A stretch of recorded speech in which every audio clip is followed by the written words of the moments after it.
going to make a quick example here, just showing you posture and tension.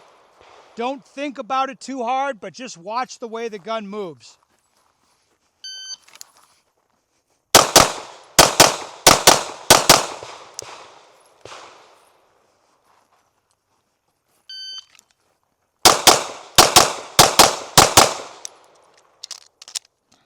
All right, first thing there. What did you notice as far as the way the gun moved differently or not differently or whatever? The second one, the gun moved better. Tell me more about that. Why do you think that? Oh yeah, so what I would say is the gun didn't move a lot differently, but I looked better, right? Like I looked relaxed and chill. Like another way to think about it is my weight down, super aggressive forward posture, all the tension here, roll my elbows out and get even more tension in on the gun to do everything I can to mitigate the recoil. And you're watching and you're like, it looks like you're working harder. Doesn't look like the gun's doing anything different. And then you saw me shoot what I would say is hold the gun with your hands. Like I have a forward weight bias and I hold the gun with my hands. I'm not trying to hold it with my pecs or my back or whatever. That is not going to help me. Right? So that's the thing. Hold the gun with your hands. Let it do what it's going to do. It's going to do that anyway. We had a question over here about what to do. Are you even noticing things fall apart over the course of the string of fire here? All right. What changes do you notice?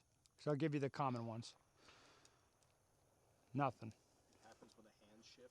Yes. So we'll do this next time you guys all come up to the line. I'll have you do this. But what I'm going to do is index my gun to center of the target, proper grip.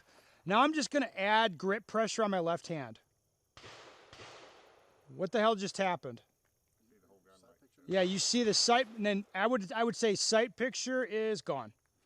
Yeah. Right? And then if I like tense up my right hand, sight picture is now I've got this big windowed competition dot, and all I have to do is add some dominant hand tension, and that freaking sight is out of the window. Like the takeaway, like if you play around with this, what the takeaway should be is that the pressure connection, this must be unchanging. Any pressure changes at all in your hands, you're going to see an outcome. Like you'll see the gun shift around. If you're shooting aggressively, you know, it's not like you can correct this stuff in real time. I mean, you're going to see the hits walk around the target.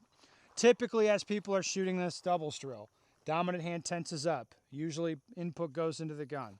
Support hand loosens up, relieves the exercise. Some of you I've talked to that you got to make sure you're at least connecting to the frame of the pistol. That's way different than just connecting to your own fingers. That's not the same.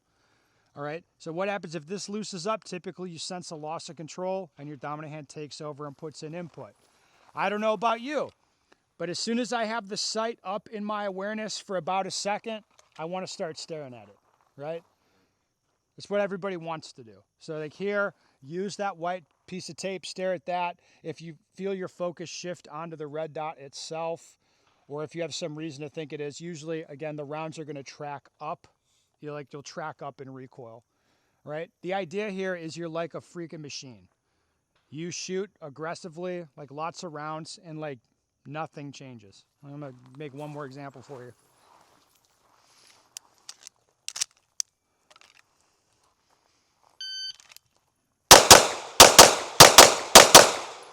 Like, if you look at me, do I look like I'm working hard? No. Physically, I'm not. The work is up here. I'm just like, all right, draw the gun. Like, don't change anything. Don't change anything. Stare at the white thing. So there's a lot of work happening, but it's up here. It's not a physical thing. Should we try it again? Mm-hmm. Yeah, quick question. Yeah. Like in our practice. Yeah. And especially with live fire, if we draw, get a grip that we're not satisfied with, should we restart or just roll with what we got? On this drill, I would restart. Okay. Like I would. I mean, normally, no. Normally, that's not the plays. You're going to continue. But for this, like the whole point is like to get all the conditions in your favor so that you can kind of test. Like I would say this drill is how I learn my grip. The feel, not like all like this or that thumb position, but this is a feel thing, right? Like you learn the feel and then you can go replicate this with dry fire and like get back to that over and over again so you don't have to think about it. Right? So that's what I want to take away is how that grip should be to set me up for success. Now in competition, would you take that extra extra second to get what you're fucked either way, basically. Like in a match, I wouldn't be like, oh, you need to draw fast. I would say, dude, just draw your gun and shoot. Right? It's like I don't care if it's a 0.9 or a 1.1 on that stage. That is not going to matter a whole lot. Fair enough. Yep. All right.